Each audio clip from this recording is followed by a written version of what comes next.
Sampai satu saat ketika dia udah punya masalah besar di kampusnya, di temenannya, dia datang ke bapak ini, Pak saya lagi punya masalah besar. Bapak ini ngajak dia masuk ke rumah, terus di dalam rumah bapak ini buka satu kotak yang di dalamnya ada buku, sampulnya gak ada tulisan apa-apa, dikasih ke anak ini, anak muda, si Jad. Jad, coba kamu ada masalah? Iya Pak. Coba kamu buka buku ini sesuka kamu, lembaran mana aja deh. Dibuka sama dia. Ternyata tulisan Arab. Dia gak ngerti. Balik lagi ke Bapak Ibrahim.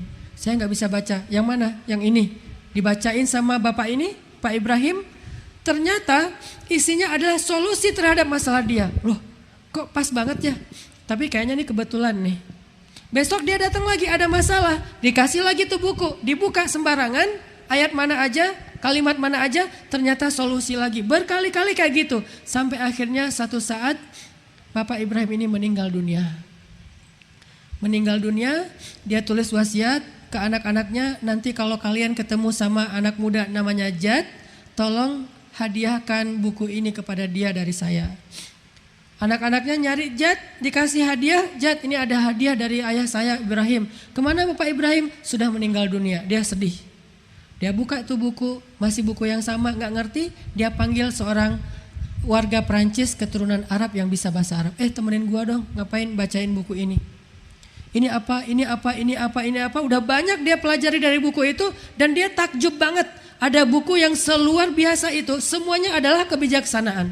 Semuanya adalah solusi. Akhirnya dia kepo, dia nanya, sebetulnya ini buku karangan siapa? Kok keren banget isinya? Semua isinya adalah solusi masalah saya. Saya lagi galau, di sini ada ayat galau. Saya lagi sedih, ada ayat sedih. Saya lagi diputusin, ada ayat supaya tegar gitu. Semuanya ada di sini. Ini siapa sih yang nulis buku ini kok keren banget? Dibukalah sampulnya. Dikatakan ini adalah Al-Quran. Ditanya sama orang ini, sama si Jad, Al-Quran itu apa? Al-Quran itu kata-kata dari pemilik langit dan bumi, Allah Subhanahu wa Ta'ala. Inilah kitab suci orang Islam. Mulailah dia sadar kalau selama ini dia sebetulnya sedang mempelajari agama Islam, masuk Islam. Lihat, Islam adalah solusi dalam hidup kita. Al-Quran adalah solusi. Dia bukan cuman buku yang dibaca minimal sehari 1 juz, udah selesai gitu, udah beres. Kita harus mempelajari. Kita dengarkan para ulama yang mentafsirkan Al-Quran kemudian menyampaikan kepada kita. Sehingga kalau kita pisahkan dua hal ini sama seperti kita membiarkan seseorang itu terpuruk dan tidak diberikan solusi apapun. Makanya di zaman sahabat dulu Al-Quran turun kan gak sekaligus ya. Turun kan berangsur-angsur. Ada masalah turun ayat, ada masalah turun ayat. Baru setelah sempurna 30 juz, ayat itu disusun kembali menjadi mushaf yang sekarang kita baca. Aslinya kan gak gitu turunnya. Acak gitu, surat pertama di juz kesekian, surat kedua di juz kesekian. Bahkan surat Al-Baqarah aja itu turunnya entah berapa tahun tuh. Bukan alif lam mim duluan, ayat ini duluan terus ganti. Baru disusun jadi surat yang namanya Al-Baqarah. Berarti kenapa Al-Quran turunnya kok berangsur-angsur? Karena dia turun sebagai solusi terhadap masalah yang sedang dialamin oleh hamba-hamba Allah. Jadi teman-teman, misi saya dalam dakwah itu adalah mencoba untuk menghilangkan gap antara Islam dengan youth, antara Islam dengan anak muda. Mulailah kita coba main. Ustadz, masa sih Ustadz main-main kayak gini? Memangnya gak boleh main? Memangnya ada dalilnya? Wah, kalau dalil mah banyak. Dalil itu kan gak selalu teks ya, gak selalu hadis. Apa yang dilakukan Nabi juga dalil. Apa yang disaksikan Nabi dan Nabi gak protes, itu juga dalil kan? Nggak harus selalu mana hadisnya. Mungkin hadisnya nggak ada, tetapi perilaku Nabi, apa yang dilakuin sama Nabi itu juga dalil. Contoh, boleh nggak kita ngerayain hari jadi, ulang tahun kampus, ulang tahun kota, ulang tahun negara, ulang tahun dia. Boleh nggak nih? Ada yang bilang nggak ada, Nabi nggak pernah ngerayain ulang tahun. Pernah, tapi bukan ulang tahun pribadi. Ulang tahun atau hari jadi satu kota, yaitu kota Habasyah. 2 kali lah gitu. Yang pertama hadis tentang Nabi baru pulang, ngelihat di dalam rumah Nabi itu Aisyah lagi ngumpul sama cewek-cewek nih. Jadi ada gengnya, dia lagi pada ngobrol santai gitu. Terus cewek-ceweknya tuh kayak bernyanyi gitu. Mereka nyanyi-nyanyi, terus Nabi dengerin cewek-cewek anak-anak kecil kan, anak-anak usia di bawah ABG gitu kan, seumuran Aisyah lah. Mungkin kalau sekarang anak SMP. Lagi pada nyanyi, Nabi ngeliatin, masuk Abu Bakar. Pas Abu Bakar masuk, Abu Bakar bilang, janganlah kalian mendendangkan seruling-seruling setan di dalam rumah Nabi. Disebut nyanyian itu seruling setan sama Abu Bakar. Kata Nabi, ya Abu Bakar, biarkan mereka. Sesungguhnya hari ini adalah hari raya Bani Salamah. Ternyata orang-orang Bani Salamah lagi ngerayain hari rayanya dengan happy-happyan. Selama tidak melanggar syariat, Nabi membiarkan. Yang kedua, Nabi menyaksikan acara ulang tahun Habasyah. Habasyah itu sekarang Ethiopia. Dan orang Habasyah itu banyak yang tinggal di Mekah Madinah, salah satunya Bilal. Jadi budak, jadi pekerja, tinggallah. Jadi banyak banget TKH, tenaga kerja Habasyah. Kerja di Madinah. Nah, para TKH ini pas hari jadi kota Habasyah, mereka bikin Habasyah Fest. Ada festival Habasyah. Mulailah anak-anak Habasyah yang senang BMX pada ngetrik BMX, bunny hop. Anak-anak Habasyah yang senang motor pada touring. Anak-anak Habasyah yang senang musik pada enggak sih, enggak ada DJ zaman dulu. DJ-nya paling pohon kurma Pokoknya anak-anak Habasyah pada bikin festival gitu. Festival Habasyah. Nabi ngajak Aisyah, Aisyah ada festival, kayaknya seru tuh, nonton yuk. Jadi ngajak pasangan nonton itu sunnah Nabi. Jangan ngajak dulu kalau belum halal. Jadi kalau pengen rasanya gimana ya nonton pakai, kalau di Bandung itu ada bioskop yang bisa tidur gitu, premier gitu kan, bisa tidur. Gimana rasanya duduk nonton film ayat-ayat cinta tapi baper. Nonton sama mantan dan dia sama pasangannya. Wah, itu berat banget tuh. Hadiah honeymoon nonton ayat-ayat cinta gitu kan, atau film-film love gitu, terutama yang agak-agak terlalu luar biasa dalam kayak Tren to Busan misalnya. Itu horor. Ngajak sama mantan, tapi mantannya udah halal sama orang lain. Itu kan paling baper tuh. Baru iklan aja kita udah nangis tuh. Ternyata ngajak nonton itu bagian dari sunnah. Jangan menganggap sunnah itu hanya ibadah aja. Nonton dengan istri itu juga ibadah. Menyenangkan hati orang lain kan ibadah kan? Kata sahabat, ya Rasul, ayyul a'mali afdal? Amal apa yang paling disukai Allah? Ahabbu ilallah. Kata Nabi, sururun tudkhiluhu fi qulubil mu'minin. Membahagiakan hati orang lain. Orang lain ini siapa yang paling berhak dibahagiain? Pasangan kita. Mah,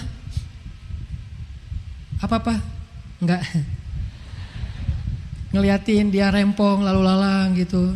Liatin aja. Pah, kenapa sih ngeliatin terus? Enggak, lagi heran ada bidadari bisa nginjak bumi. Kan itu membahagiakan. Saya pernah lagi makan di kafe gitu sama istri. Pesan cuma satu, dia doang yang makan. Saya ngeliatin aja, sebetulnya kenyang sih. Saya ngeliatin dia makan, akhirnya dia kayak salting gitu kan. Apaan sih ngeliat orang kayak gitu? Heran juga ya, kok ada bidadari makan makanan manusia? Wah, langsung kesasar lagi jalan nih berdua. Pulangnya biasanya ngambil jalan kanan lurus. Mungkin karena ngelamun ya. Lurus, terus istri bilang, bukannya kita harusnya belok kanan? Iya ya, kok saya kalau jalan sama kamu suka kesasar? Kenapa emang? Karena pengennya cuma ke hati kamu. Nabi tuh ngajak nonton pasangannya. Nabi bilang, Aisyah ada acara seru tuh, festival, nonton yuk. Kalau zaman kita tuh kayak konser gitu, tapi masih ada batasannya lah, gak berlebihan. Nonton yuk, hayu kata Aisyah. Nonton nih di depan rumah Nabi. Duduk di sebelah Nabi itu Aisyah. Aisyah meletakkan dagunya di atas pundak Nabi. Gitu. Nabi sebagai cowok kan Udah gitu Aisyah nonton.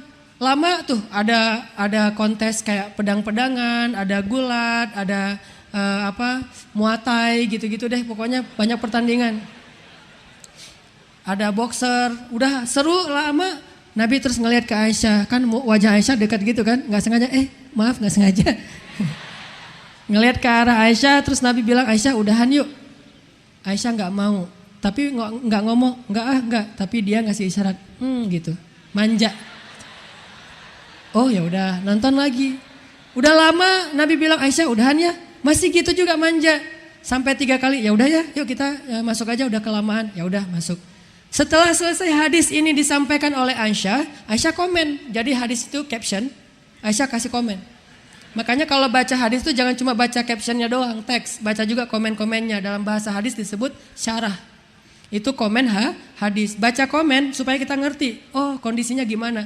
Ternyata Aisyah ngasih komen, kata Aisyah, padahal waktu itu ya saya lagi gak menikmati tontonan apa-apa sebetulnya. Buat saya tuh gak terlalu asik sih.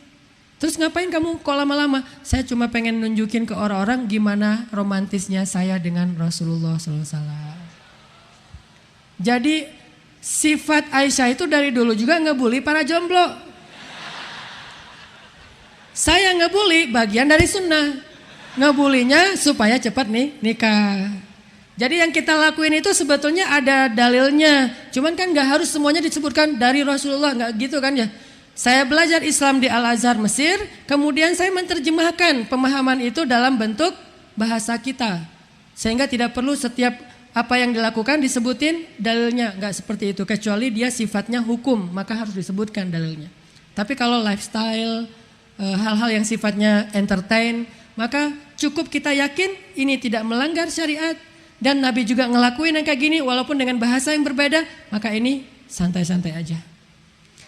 Di Bandung teman-teman, saya awal-awal ngebentuk Pemuda Hijrah, kita bikin festival juga. Pertama festivalnya namanya Ngabuburit. Bulan Ramadan biasanya ada ngabuburit, kita diplesetin ngabuburit. Kenapa ada banyak teman-teman rider di situ? Ngabuburit ada teman-teman skuter, Vespa, kemudian Lambretta, terus ada teman-teman mural, graffiti.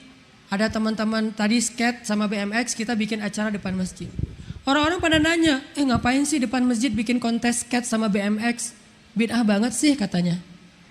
Pas taraweh, kita ngadain acara itu kan menjelang berbuka puasa. Finalnya, kontes terakhirnya dibikin justru yang pro-pronya itu tampil habis taraweh. Kayak gitu kita sengaja bikin biar teman-teman sekalian taraweh di situ. Pas sholat tarawih, sebelum sholat tarawih saya bacain dulu hadis-hadis main. Hadis-hadis main. Nabi suka main ini, main itu dan segala macam. Termasuk saya bilang hadis skate. Kaget kan? Emang skate ada hadisnya? Oh ada. Hadis BMX ada hadisnya. Mana hadisnya? Cuman Imam Bukhari tidak ngasih judul hadis BMX. Judulnya doang yang beda, konteksnya, teksnya sebetulnya sama. Judulnya kalau di Sahih Bukhari itu bolehnya menamakan masjid dengan nama kabilah. Itu judul hadisnya. Bolehnya menamakan masjid dengan nama kabilah, misalnya kabilah Bani Taim, masjid Bani Taim, boleh. Tapi teks hadisnya apa? Nabi ngadain acara lomba berkuda, mulainya dari sebuah spot di tengah padang pasir, finishnya di spot di depan masjid, persis depan masjid. Kita akan lomba kuda dari tengah padang pasir sampai ke masjid Bani Fulan bin Fulan. Imam Bukhari menyimpulkan, oh bolehnya menamakan masjid dengan nama kabilah. Saya ngambil angle-nya, hadis itu kan mutiara, angle-nya macam-macam. Saya ngambil angle dari hadisnya, oh ternyata Nabi juga ngadain lomba berkuda dari satu spot, ujung-ujungnya ke masjid. Bayangin suasana finish kayak gimana tuh. Oh ayo kan rame tuh, heboh banget kan. Dan itu terjadi di depan masjid. Urusannya sama skate dan BMX mana Ustadz? Dulu orang ngendarainya kuda dan onta, sekarang ngendarainya anak-anak muda, Vespa, BMX, skate dan seterusnya. Sama aja, yang penting permainan dan tidak melanggar syariat. Oh itu hadis skate, agak maksa sih. Makanya ketika saya umroh sama teman-teman skateboarder di Bandung, kan di Bandung tuh ada 2 skateboarder yang alhamdulillah sering juara tingkat internasional. Salah satunya namanya Pevi Permana, terus yang lebih seniornya Inong. Kita umroh nih. Umroh pertama yang travelnya jamaahnya bawa 3 papan skate. Saya bawa papan, Inong bawa papan, Pevi bawa papan. Jadi kita berangkat umrah bawa papan skate tuh. Begitu keluar dari bagasi, teman-teman guide dari Jeddah itu heran, Ustadz, ini kayaknya ada yang salah dari bagasinya. Kenapa? Ini banyak papan skate. Oh, itu punya jamaah saya. Dia heran. Ini bener nih Ustadz, bid'ah banget nih. Umrah bawa papan skate. Tapi kan kita nggak akan skate sambil tawaf kan? Walaupun sempat kepikiran sih sebetulnya, bisa nggak ya sambil tawaf, kan kalau tawaf tuh boleh dorong ya. Buat yang sakit, lagi sakit hati, didorong kan pakai wheelchair gitu kan. Nah kalau pakai wheelchair boleh, kenapa sih pakai skate nggak boleh gitu? Nah cuma pertanyaan nggak jelas aja sih. Kita bawa papan skate.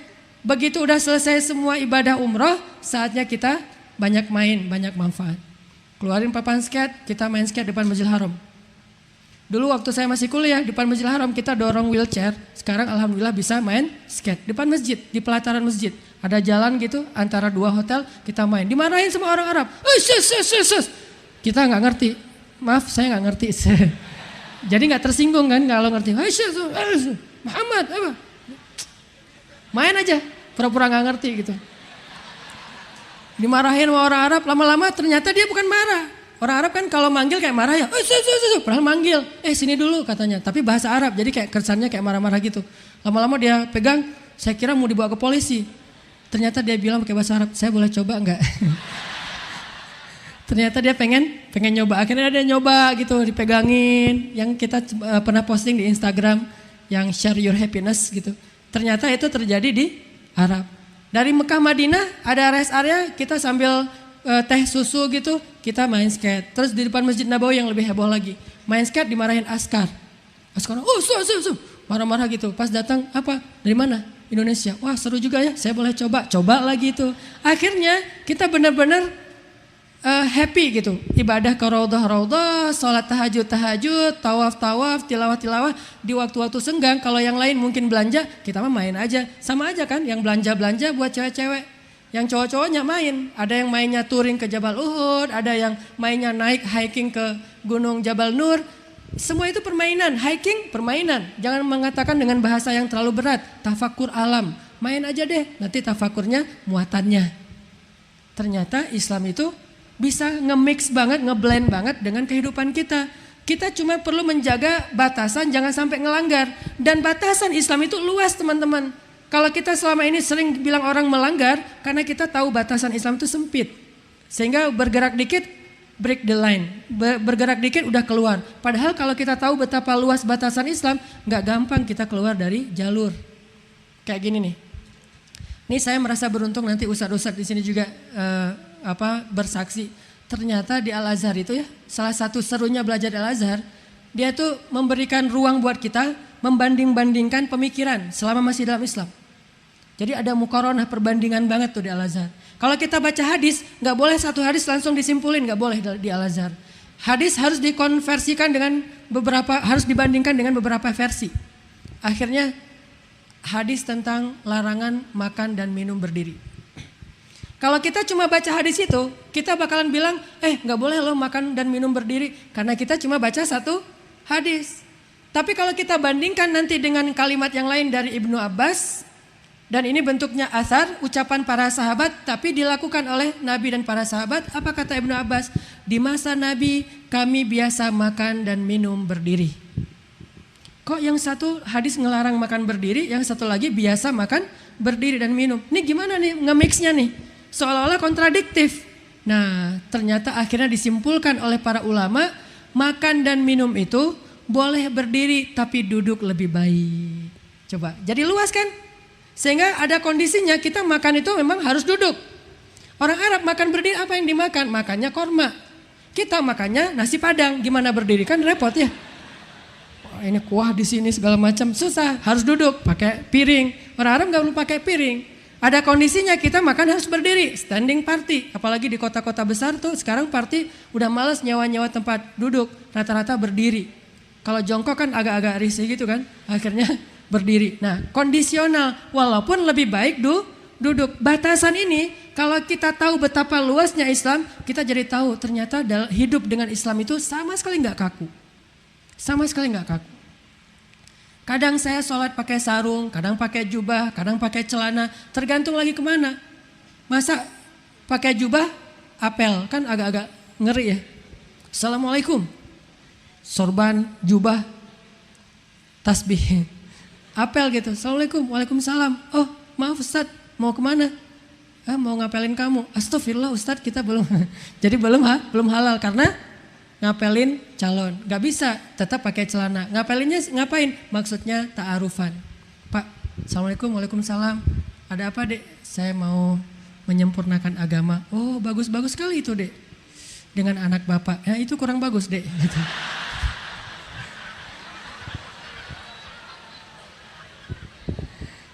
Jadi artinya teman-teman coba belajar Islam lebih luas, akan melihat batasannya, tapi jangan memudah-mudahkan. Karena Islam juga udah mudah. Allah tuh udah ngasih banyak keringanan, tinggal kita tahu nggak keringanan-keringanan ini. Bukan buat kita doang, buat teman-teman kita yang lagi baru belajar Islam. Mungkin kita dengan kapasitas yang udah lama belajar Islam, udah nggak perlu yang kayak gitu. Kita ngambilnya yang insya Allah yang paling berat. Makanya Umar bin Khattab itu apa? Syadid atau keras terhadap dirinya, tapi samahah, toleransi kepada orang lain. Ini Umar nih. Kerasnya kepada diri sendiri. Ke orang lain dia sangat pengertian. Kalau kita sebaliknya, pengertian banget kepada diri sendiri, sama orang lain keras. Harusnya kamu. Giliran diri sendiri, tapi kan, coba dibalik. Ke diri sendiri kita harus keras, harus ngambil yang paling berat. Ke orang lain ngasih yang paling ringan.